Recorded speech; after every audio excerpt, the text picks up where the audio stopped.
Ayan, kumukulo na siya. Lagyan natin ng tanglad. Lagyan natin ang tanglad. Sunod ang paminta. Ayan, pamintang durog.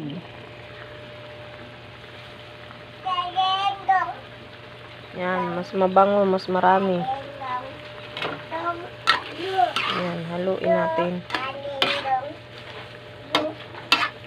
Haluin natin siya. Tapos, ilagay natin ito, syempre, carrots at patatas. Sige, haluin natin. Para makuluan siya ng maayos. Yan, hintayin natin siyang lumambot. Pagkatapos ng lumambot, saka uli ang next step.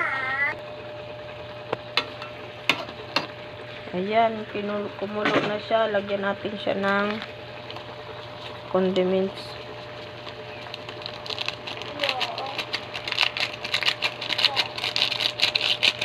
Oh, sa magtatanong na kung anong condiments, bitchin, asin.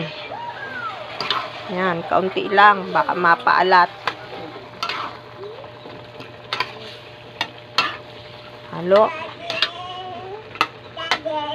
Pagkatapos niyan, lagay na natin yung second batch na gata para lumapot siya, ha.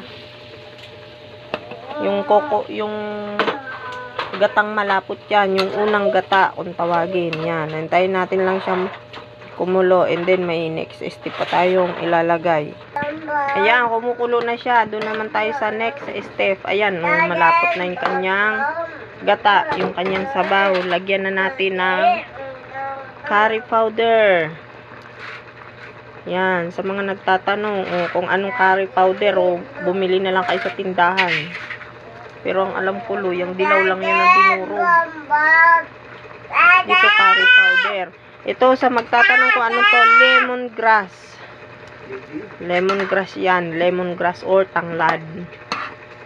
Oh. Dagdagan natin curry powder.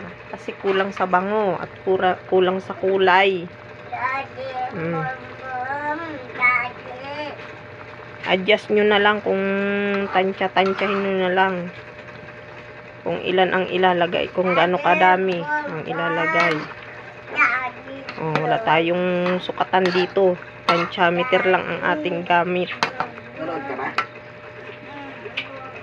Ayan, malambot na siya. Oh, luto na. Okay ng lasa. At ayan, luto na ang ating chicken curry. Ayan, oh, sarap. Yummy, yummy. Chicken curry.